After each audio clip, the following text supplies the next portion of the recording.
number 6 Oregon travels to number 3 Penn State for the whiteout. And it's a night whiteout. I don't know the last time we've had a night whiteout, but it's been a minute. It's been a couple years. It's been a lot of big noon kickoff whiteouts, but we get it at nighttime. It's a tough test for Oregon. It's a tough test for Penn State. Oregon has already played a Big Ten game, but it was against Northwestern, and this is Penn State's first test of this. Is both of their first test of the season? Though Oregon is a little more tested than Penn State, I would say. Key points for this game, guys. So Penn State 11-6 in official whiteouts. It's their first whiteout with top 10 teams since 2018, where the Buckeyes defeated the Nittany Lions 27-26. Penn State failed a 4th and 5 late in that game. That would cost them. And then James Franklin gave one of his greatest speeches of all time about good, great, and elite teams, essentially calling Penn State a good team, not great, and certainly not elite. Franklin, in his press conference earlier this week, talked about the first month Penn State was really trying to just build depth defensively, so they were playing a ton of guys, a ton of snaps. He said that's not going to be the case Saturday. The best players are going to play the majority of the game and play pretty much the whole way. The biggest storyline, though, for James Franklin is his career record at Penn State versus top 5 teams, which this doesn't count, where he's 1-15. But against top 10 teams, he's 4-20 all time at Penn State. This is because they're only a good team. Biggest game. Yeah, they're only a good team, as he said. This is the biggest game, arguably, he's ever had. I would argue the Penn State or the Ohio State game last year was the biggest one until this one. Like, this is a must-win. Not the Big Ten championship? No, I don't think that. No. It's basically at this point, until he wins one, the next one always becomes the biggest one. Yeah. I thought the Ohio State game was bigger than the Big Ten championship game as well. They were already locked up into a playoff berth. It really didn't matter how that game went, win or lose. Winning would have been awesome, but winning would have meant they got blown out in the Rose Bowl against Ohio State. So I think they were better off. Well, then that would have become the biggest game. They were yes, they were better off losing that game and getting to play SMU and Boise State. Another funny tidbit before I get into actual team breakdown. So Oregon, the university, has the quarter system. I had no idea about this, by the way. Fall classes have not started at Oregon yet. Bro, we're almost in October. They will start on Monday, this following Monday. That means Oregon has spent the first month of the season free from academics. None of the football players have been doing school. It's just been football. All about ball. I want to imagine Football getting is life. to enjoy the first, but not even as a football player, but as a student. It's literally just every day. It's just I don't know if we get to be here. Yeah, we probably want. Well, we might be here, but students that lived on campus or anything like that. Screw those guys. I'm living in an apartment, and I'm just gonna hang out all day and just count down. Yeah, till, it would be that's sick. Angle ball every day. That'd be pretty sweet. We'd be really good. Oh my! I want to go to. Dude, that's crazy. So that's kind of So how long? Do you know how long the semester is for them? I think they'll go all the way through. It'll end at Christmas. It's a quarter system, so it's 4 semesters throughout the year. Interesting. I don't know how it works exactly. Shout out Oregon. Got to go do my research tonight. I'm transferring. But this is their first weekend, or their last weekend before the first day of school. So obviously, big jitters for the football team for Monday and not Saturday. Yeah. Sunday scaries for the first time. In terms of the actual game, Penn State's going to run the ball. They're going to run the ball really well. Oregon is 50th in opponent rushing yards per game, only 130 per game, but they've also not played the Penn State rushing attack. Oregon had a fake punt last week. The punter just took the snap and just ran, and the Oregon State defenders were running down the field. They just didn't see it. It looked like the LSU Florida one that everyone always sees, but he didn't score a touchdown. He slid out of bounds. It was really weird, but they were hype about it. So no fake punt from Oregon this week. Penn State could. Dante Moore has only been sacked once this season. That's a huge story. Through 4 games, did not beat. The one time he was sacked too, it was just the right tackle just got beat immediately, and that's really all that's happened. But he has not taken a sack from holding on to the ball too long. He's not taking a sack where he scrambled and got tackled 1 yard before the sticks. Like, none of that has happened. And with Penn State's defensive line, that's kind of a huge key to the game. Oregon offensive line versus Penn State defensive line. If they keep Dante Moore upright, Penn State's going to get eaten alive. Because Dante Moore he might be the best quarterback that they've had in recent history with Bo Nix and Dylan Gabriel. Honestly, I think that he will be eventually. That's how they feel there on campus and in that community as well. They think their phrasing they're using right now is the third time's a charm, essentially. Yeah. Like, Dante Moore's the third one of Gabriel and Bo Nix, that they think this is the guy that's going to lead them to the promised land finally, maybe win a Heisman Trophy, which he could very well do if he continues to put up the numbers he's putting up. Dante loves to give his receivers a chance. He loves throwing the 50-50 one-on-one ball. They've caught a ton of them this year. Jesus, that was weird. You got it. Specifically, Decorian Moore, and of course Malik Benson. They have been incredible catching one-on-one, which they're not really that tall of an athlete. It's not been that case, but Dante's thrown that ball really accurately. And then I guess my first question to y'all is, my answer is yes. But do you subscribe to the theory that both of these teams have left plays and sets in the dark so far just for this game? I think absolutely. I don't know why you don't. 100%. My pushback, though, is assuming they're automatically going to work. That's like fair. you listen to Penn State fans or Penn State people or even Oregon people, it's like, oh, well, the passing game hasn't necessarily been what Drew Aller's would playing hope. bad intentionally. Yeah, or Drew Aller hasn't necessarily looked as good as you want. But just you wait till he put in those plays, and he's suddenly going to look so much better. Like, that's no guarantee. But they 100% have played a more vanilla scheme and have kept their best plays hidden for now. I think my favorite thing, and I agree that they're definitely holding punches. Can they land him is a great point. Back to the offensive line, I was listening to the preview this morning, the PFF College show. You know what's crazy is four of their 5 starting offensive linemen, have pass block grades above 80. Do you know the one who doesn't?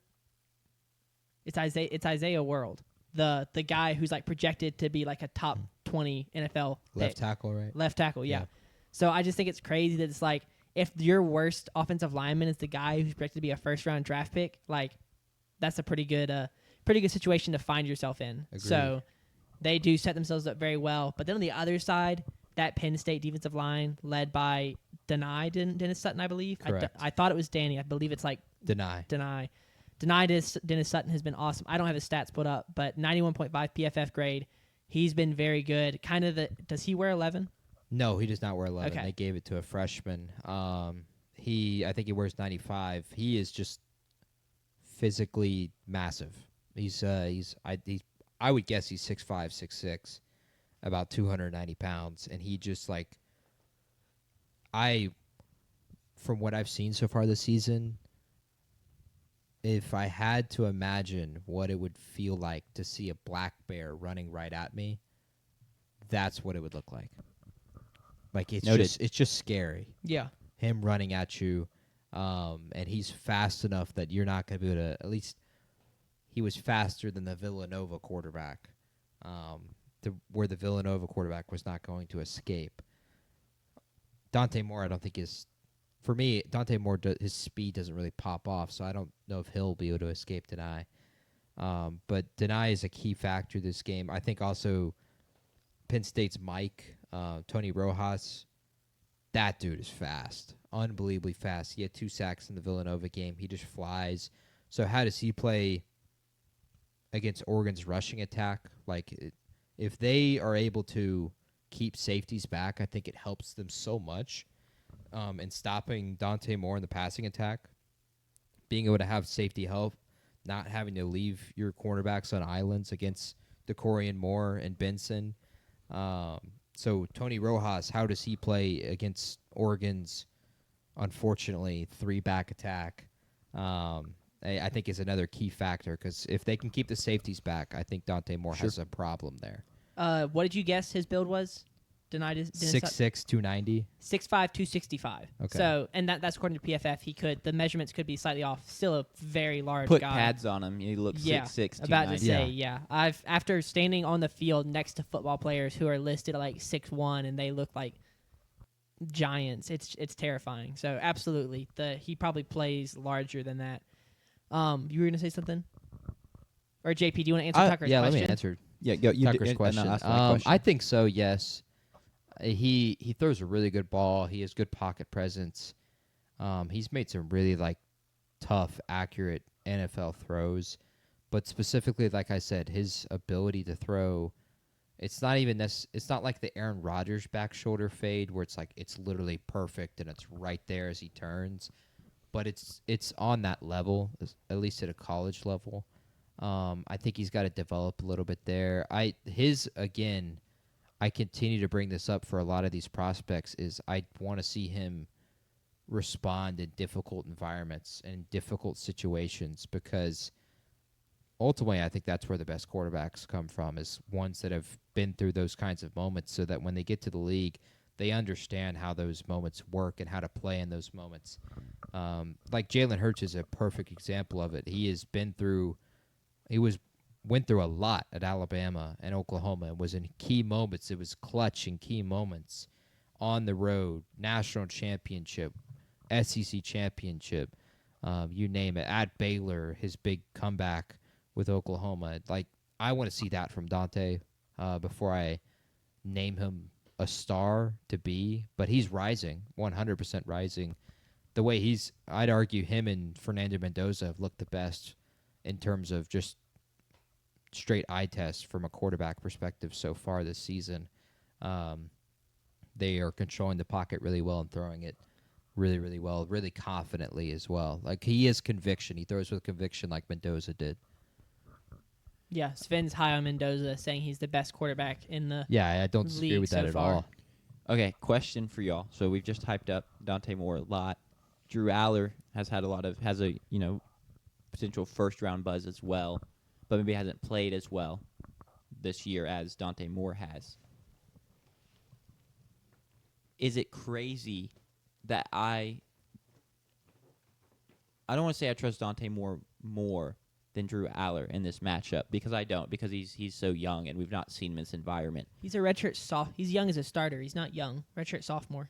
Well, yeah, but Not- he's young as a starter. Yeah, sorry. He's I not- just wanted to push sure. He's not a freshman. He doesn't have a ton of college football Yeah, snaps that's under fair. his belt, especially in this environment he's about to go into. For sure. But we've seen a lot of Drew Aller and him never really being the guy that puts it all together in big performances, misses some throws time to time. It's like, am I crazy for not trusting Drew Aller any more than I trust Dante Moore? No, I don't think so. JP?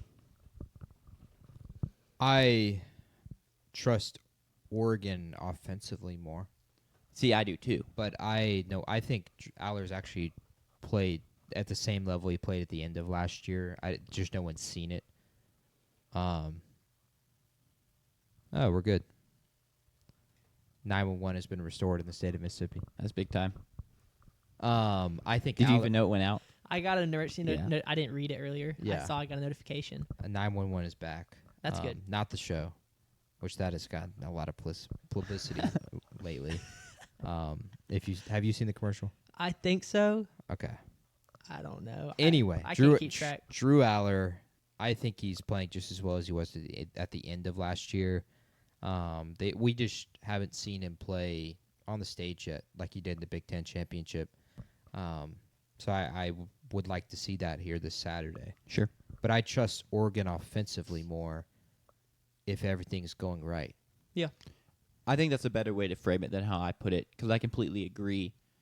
Talking about them hiding plays again, or them, leaving their best plays into this kind of matchup, especially with Penn State. I don't have any reason to trust that to work, or to trust that just because they got Trevor Pena and Kyron Hudson, I think is his name, the transfer from USC. I know they're good receivers in theory, but Pena's been great. Yes, but we've just never really seen them put together this potent passing attack at Penn State. And so I'm struggling to trust that. And it's a lot easier for me to trust Oregon, where I understand they've not played them good yet this year, but we've seen legitimately great offenses and much more well-rounded offenses than Penn State's put together in the past couple years. So I think that's a good way to frame it if you trust their offense more as a whole than you trust Penn State's. That being said, Penn State, even if the passing attack is better, they're still going to probably want to pound the rock. Oh, 100%. So they actually have passed the ball more than they've ran the ball this year. They've only ran the ball in 48% of their plays. But also, once again, it's like who have they played? Have they just intentionally been passing more against weaker opponents because they can? And then when you get to this big matchup, are they going to look to use that two-back set and just pound the rock? I don't really know. It's felt like for me watching them that they have been passing a ton to try and build that rapport early on. As they probably should. With the transfer receivers and Drew Aller and no Tyler Warren to throw to anymore. So I think they were trying to build rapport there. They returned Nick Singleton and Katron Allen. They know what those commodities are. They don't know how Drew Aller and Trey Burpena work or how Kyron Hudson and Drew Aller work. They've now tried to figure that out. And both Hudson and Pena both have, I think, 18 receptions, over 200 yards through the 3 games. Pena's been really, really good. They've used him in some really cool spots. He's been great in the intermediate, just like getting open. Yeah. Albeit against Villanova. I think Villanova's basketball team could beat Villanova's football team at football. Potentially.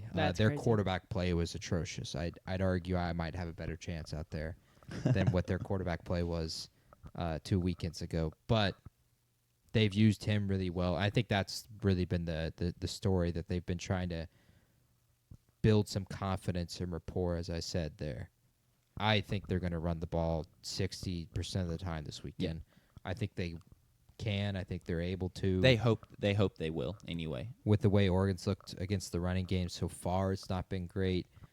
And that's the best way to, I think, give you the best chance against Oregon's offense is keep your defensive line fresh and give Dennis Sutton 26 times he can pass rush at the quarterback really quickly and not 35, 40. I think that's the key to the game is Penn State, their ability to run the ball, and it's an indictment almost to say it, but to keep themselves out of spots where Drew Aller has to go and win them the football game. Make your running backs win this football game. Keep yourself out of 3rd and 8. And I think if they win the time of possession, they'll win this game. Cool. So let's pick the game then. Oh, I was going to say another thing. Oh, sorry. Sure. Just about both teams being very clean. So Oregon, 3.7 penalties a game. Penn State, 3 penalties a game. That's 4th in the country. How much does the crowd impact Oregon? Are we getting delays of games? Are we getting false starts? That's going to be something that we really need to watch for, because as someone who watches the Michigan, Penn State opening snap delay of game at least once a month, that whiteout and the crowd is going to impact the game. The question is how much. 100%. Can you get, how many pre-snap penalties can you get, and then how much can you, because that's going to be the second best stop to Oregon's offense is don't let them audible, don't let them go hurry up, don't let them run the offense they want to run, don't let them make adjustments. So how impactful is that defense or the crowd gonna be to kind of help that defense? That's what I wanted to say is, can they keep Oregon from playing clean? Because that's how Oregon plays right now. With that being said, give us your pick. Penn State favored by 3.5 at home. Do you have them covering? Do you think Oregon covers? All right, I'm gonna pick Penn State to win, and 3.5. JP, help me with the math here. Is that a good? Because you remember how you said 7.5 is a bad spread. So you want to take 3.5. Is a you bad typically spread. want to take the team that is getting the 3.5. Okay. Because then you win off a game-winning field goal. Yeah. 3.5. If you're taking the team that's giving 3.5, you need 28-24. Yeah. A ton. You need those kind of scores. 17-21. Okay, I'm gonna pick. Okay, I'll pick Penn State to win, Oregon to cover. Then I'll take the betting advice of it being a game-winning field goal 21-20. Yes. Or I guess that would probably be a game-winning touchdown if it was 21-20. JP, who do you have? When this spread was 2.5, I would have been all over 2.5. 3.5 is really tough to take Penn State to cover that, but They have to win this game. They will win this game. And they'll cover the spread. Penn State -3.5. Sure. I said Oregon, right? It's definitely Yes, something we that's should what have talked about a little more. Like this, there's so much more pressure in this matchup on Penn State than there is on Oregon. Yeah, I didn't want to beat a dead horse on that. That's fair. But now it's like, do I trust Penn State to perform under the pressure as they haven't necessarily done so in recent years? But I will. Give me Penn State to cover. It'll be a close game. It'll be a good game. I don't think My bad. this is the one out of the three we've covered and the one where we're gonna cover. That's like I think the least likely to be a blowout. Yeah. But give me Penn State.